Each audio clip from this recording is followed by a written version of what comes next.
indeed. I'm Sharifa Tahir. Let's take a look at the headlines.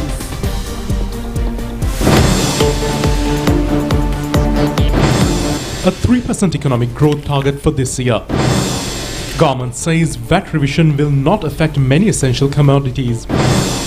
Yukti operation continues, a new police hotline for tip-offs. Rains in eastern and Uva provinces to ease.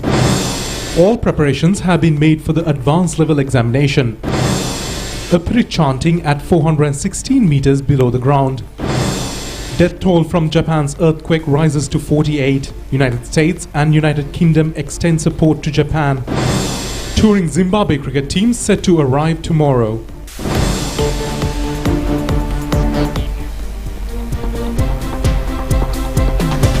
On to those and more stories in detail. On today's top story, Governor of the Central Bank of Sri Lanka, Dr. Nandalal Veerasinghe, says a 3% economic growth is expected. In the meantime, Cabinet spokesman, he made these remarks during a special discussion held under the title 2024 and the Economy yesterday.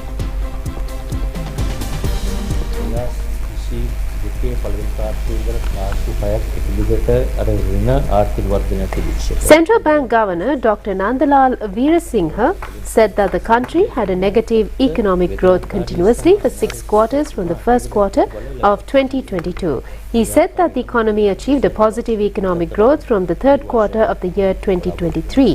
He added that the positive economic growth was achieved due to difficult and painstaking policy decisions taken during this period. He said that an economic growth of 3% will be achieved in 2024, which would reflect positively on the living conditions of the public. He said that the central bank expects to maintain the inflation at 5% during the next year. He also said that new measures are underway to create a positive condition to do business in the country as well as economic affairs by relaxing import restrictions and foreign exchange investments. Secretary to the Ministry of Finance, K.M. Mahinda Siriwardana, said that 205 billion rupees have been allocated under the Aswasumu program, which is threefold than the allocation for Samurdhi. He said that while maintaining financial restrictions, allocations have been made for the well-being of the low-income earning and vulnerable groups. He also said that even though the increase of taxes are unbearable for some sections, everyone has to shoulder the burden of taxation in order to overcome the present crisis situation.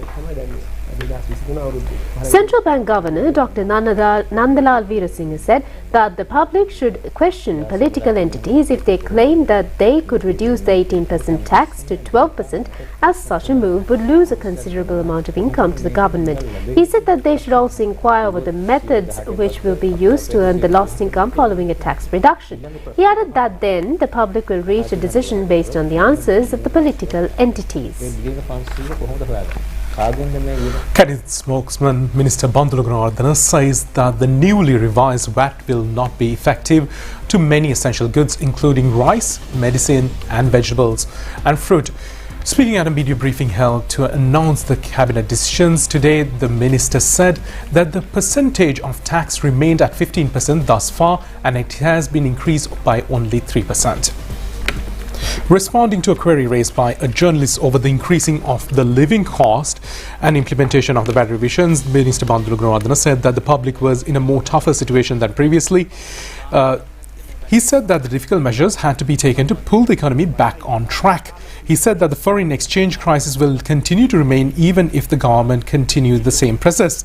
Further saying that the crisis will remain in 2027 even after the governing country in a systematic after resuming debt payments. He said that any government after the incumbent will have to follow the same suit, adding that the VAT will not be imposed on essential consumer goods. He said that 3% increase has been imposed only on 91 goods. The list of goods which will not be imposed will be revised. Tax will be uploaded to the Government Information Department official website for the public viewing. He said that the failure to continue these procedures will result in another economic collapse. He said that tax income will be utilized to pay state sector employees' salaries and pensions, and the rest of the 28% will be utilized to provide relief and samurdhi for the vulnerable communities. The minister said the laws are being formulated to vest the power to take decisions to charge pertaining to the transport services, including railways, three-wheelers, with the National Transport Board. He said that bus fares will not be revised. Minister Bandulagan said that the fee will be increased if the fuel prices are increased.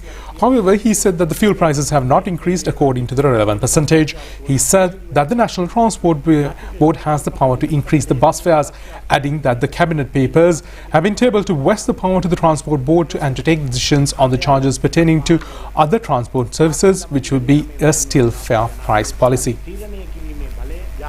State Minister Shehan Semasinghe says that under the government tax policy, everyone over the age of 18 must be registered for income tax, but not everyone is necessarily a taxable person. He made these remarks while speaking to the media today. The Inland Revenue Department has issued guidelines for the registration process, which can be downloaded from www.eservices.ird.gov.lk, and as proposed in the Budget 2024, a tax identification number is compulsory for specific activities. These activities include opening a current account, seeking approval for building plans, registering a motor vehicle, renewing a license, and registering title deeds to land. This will come into effect from the 1st of February. State Minister Shehan Semasinghe said that the registration for income tax will not be transformed into the payment of taxes. He said the taxes will be charged if a registered individual earns an income beyond the tax-free limit. Accordingly, if an individual earns more than 1.2 million rupees a month, then that individual will be obligated to make tax payments. He said that this move is to expand the income taxpayers' net in the country. A rapid increase of vegetable prices in the market can be observed at present. The Hector Kobakadu Agrarian Research Institute has indicated that the prevailing weather condition and a drop in harvest have contributed to the price hike. Accordingly, the whole price of a kilogram of carrots is at 750 rupees, while a kilogram of beet has increased up to 380 rupees. Meanwhile, the kilogram of cabbage is at 500 rupees, while the price of a kilogram of beans is at 600 rupees. Traders have indicated several vegetable varieties, including cucumber, okra, snake gourd, and winged beans, are at a lower price. A kilogram of imported potatoes is at 200 rupees. The Hector Kobakadu Agrarian Research Institute has indicated that a drop in vegetable harvest due to the prevailing inclement weather condition and the lack of supply of vegetables for the demand during the festive season have contributed to the price hike. Paligodim Manning Public Traders Association has indicated a decline of customers to the market due to the price hike of vegetables. The Met Department says the prevailing shower conditions in the eastern and Uva provinces is expected to be reduced in the coming days. Few showers will occur in the central provinces and the Matlay district. Meantime, showers or thunder showers will occur at several places in the western, Sabaragamuwa, southern and Uva provinces and in Nuwara district in the evening. Fairly heavy showers above 50 millimeters are likely to occur at places in Gaul, Mathura and Ratnapura districts. Meanwhile, misty conditions can be expected at some places in western, Sabaragamuwa and central provinces during the morning. Many areas in Batticlaw district have been inundated due to prevailing heavy showery condition. Reports have indicated that many houses have been inundated. Vehicular movement in Kathankudi, Ariyampati, Kalavanchikudi, Navakkuda, Kokatichole and other areas have been disrupted. Reports have indicated that the Bandaravalla-Obadavalla road is sinking due to the prevailing inclement weather condition. A 100-feet area in Obadavalla road has already been sunken down, causing disruptions to vehicular movement along the road.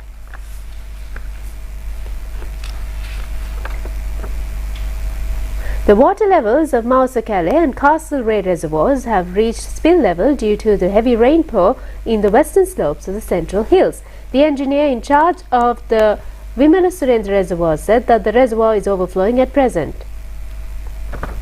Reports have indicated that the flood situation in historic Somavati sacred site in Polannarwa remains the same at present. Further reports have said that the flood situation may increase following the overflowing of the Mahavali river basin.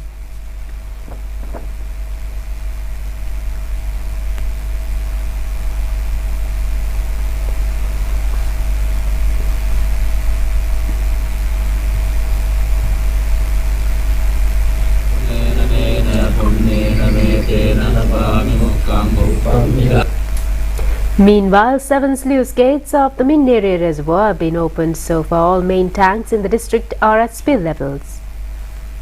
The heavy vehicle movement along the Colombo-Batticaloa main road has been suspended following the flood situation in Gallal area.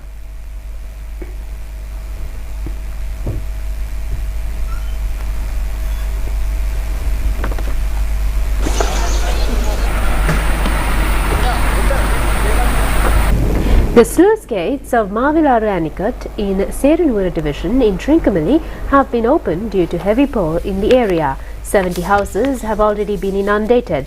Residents in the area have been directed to safe locations.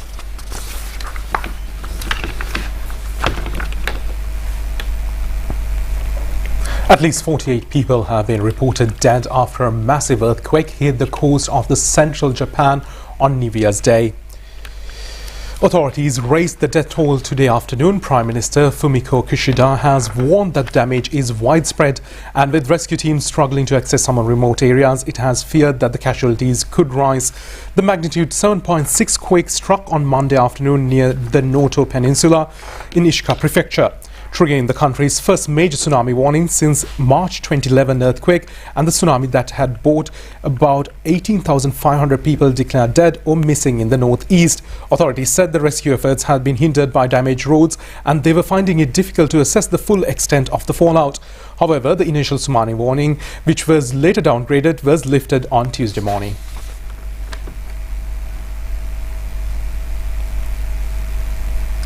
The examination department says that all necessary arrangements have been made for the students in disaster-stricken and prone areas to sit for the GCE advanced level examinations without any hindrance. The examination is scheduled to begin next Thursday. This year's GCE advanced level examination will continue until the 31st of this month, and 346,976 applicants are sitting for the examination. The examination will be held in 3,000 centres, and 319 coordinating centres have been set up for the examination. Commissioner General of the Examinations Department, Amita Jayasundara, said that all necessary measures have been prepared to present to conduct the examination. Commissioner General of Examinations Department Amita Jayasundara said that the admission cards have already been provided for the students. He said that a mechanism to revise the admission cards if there are any issues is in place. Accordingly, he said that instructions have been directed to those in charge of examination centres to make the relevant revisions to the admissions. Speaking about the prevailing weather situation, he said that a hotline number of the Disaster Management Centre 117 has been opened to students to reach out in case of an emergency. The Examinations Commissioner General said that all preparations have been arranged for students residing in disaster-stricken areas with the heavy rains and floods to sit for the examination. The support of the Triforces Disaster Management Centre and District and Divisional Secretariats will be extended for this endeavour. In the last 24 hours, 822 suspects have been taken into custody over illegal narcotics and various other crimes under the Yukti operation. The police have indicated that 91 suspects were on the list of the Police Anti-Narcotics Bureau and the Special Bureau. A stock of illegal narcotics, including 273 grams of heroin, was taken into custody during the raids. Accordingly, 111 grams of ice drugs, 2 kilograms of cannabis and 426 tablets among the apprehended contraband. Further investigations are underway on the 60 arrested suspects under the detention orders. 72 suspects addicted for narcotics have been directed to rehabilitation centres. Another special raid under the Yukti operation was conducted in Blue Mandal Police Division. Yesterday, the raid was conducted jointly by the police and the Special Task Force with the support of the Sri Lankan Army and Navy. 21 suspects charged for 21 drug cases were apprehended. Meanwhile, the new hotline number has been introduced for the public to provide information pertaining to narcotics and other various crimes during the Yukti operation. Accordingly, the new hotline number is 071 859 8800. A sticker with the hotline number will be displayed in three-wheelers island-wide for public awareness. Acting IGP Deshbandhu Tendakon was presented with the event held under the Front and the Western Provincial Deputy Inspector General Office to introduce the new sticker.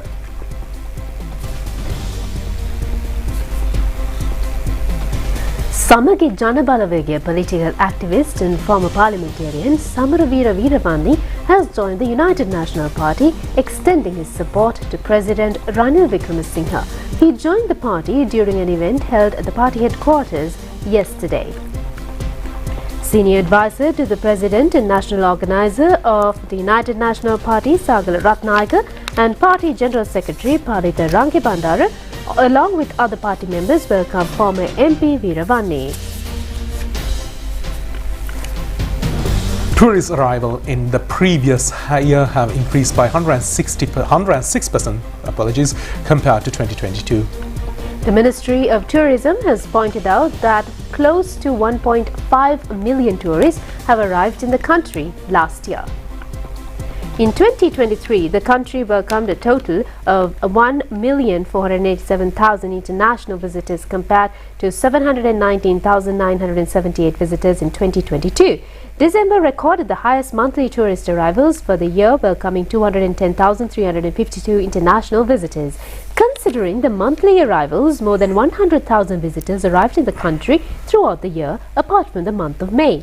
India continues to retain its position as the largest source market for Sri Lanka tourism, bringing in 21% of the total tourism arrivals for the month so far. The Russian Federation, ranking second, accounted for 14% of the total arrivals, while the United Kingdom, the third largest tourist traffic generator, contributed to 9% of the total arrivals. The ministry has indicated that the positive climate in the country has contributed to the growth in tourist arrivals. A total of 487 small tanks which had been neglected for many years have been renovated. This has been conducted under the Climate Smart Agri Irrigation Project at the cost of 6,500 million rupees.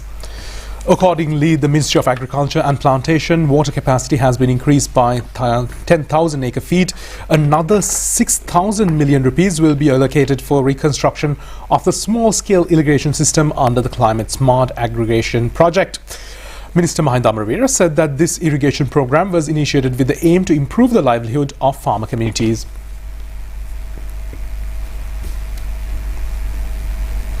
A book has been compiled in single language of the gems in the Sri Lankan history. The book has been authored by gem specialist AGCJ Athuralyagama.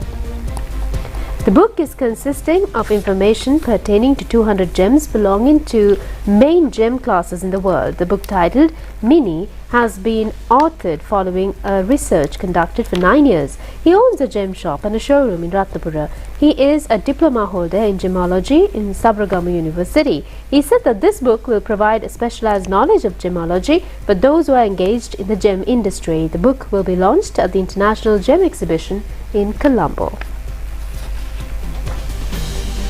Now for a look at several local news items in brief. The Sri Lankan Navy has taken over the customary duty of hoisting the national flag at the Galle Face and the ceremonial guard at the President's house from the Sri Lankan Army. The Navy assumed these responsibilities at the Galle Face and the Navy headquarters yesterday and today. Accordingly, the Sri Lankan Navy will be performing the duties of hoisting the national flag at the Galle Face and the ceremonial guard at the President's house for the next 3 months. A Pirit chanting ceremony invoking blessings for the new year was held at the Bogala mines recently. It was organized by the Bogala factory management. This was the first Pirit chanting ceremony held in the mine, which is 416 meters beneath the ground.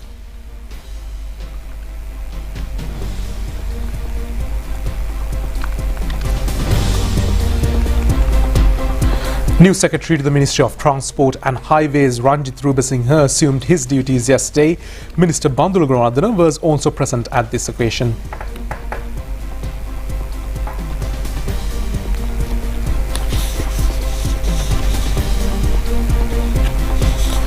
Commercial Bank has unveiled the new logo depicting its commitment towards sustainability. Managing Director and Chief Executive Officer Sanath Malnathunge said that the new logo emphasizes the commitment shown through operations and business management towards the complete sustainability process. We'll be back with foreign news after a short break.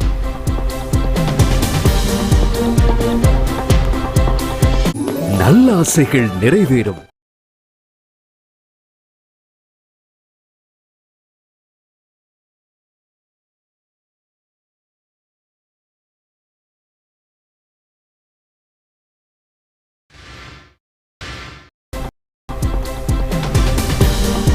Now on foreign news, a Japanese airline plane has burst into flames after a apparent collision with a smaller Coast Guard aircraft on the runway on Tokyo's Haneda Airport. All 379 passengers and crew on board were evacuated, but 5 of the 6 crew on the Coast Guard plane have died. Footage showed these flames engulfing the airliner, and the runway was also alight. The fire crews are still battling to douse the blaze on the plane, which arrived from Sapporo Island on Hokkaido. The Japanese airline flight 516 departed from Sapporo's new Chitose Airport at 4 p.m. local time and was scheduled to land at Haneda Airport at 5:40 p.m.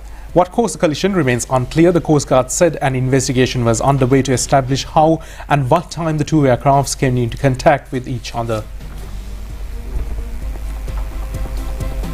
In the meantime, India's space agency has successfully launched a rocket that is carrying an observatory which will study astronomical objects like black holes. It was launched from Sri Harikota Spaceport at 9:10 a.m. local time on Monday. This is only the second mission in the world of this nature after NASA launched one in 2021.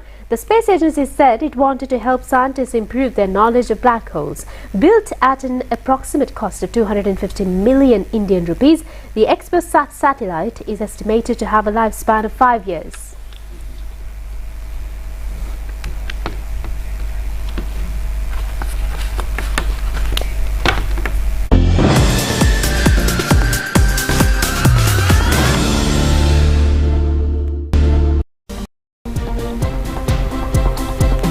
We now move on to sports news. The Zimbabwe team touring to take part in a series against Sri Lanka will arrive in the country tomorrow. The tournament will begin on January 6th. The series includes 3 one-day internationals and 3 T20 matches. The one-day internationals will be held on the 6th, 8th and the 11th of this month. The T20 matches will be held on the 14th, 16th and the 18th. Tickets for the series will be available on www.srilankacricket.lk website for purchasing. Tickets can also be purchased from Sri Lanka Cricket and R. Premadasa Stadium ticket counters from the 4th. All matches will be played at the R. Premadasa Stadium.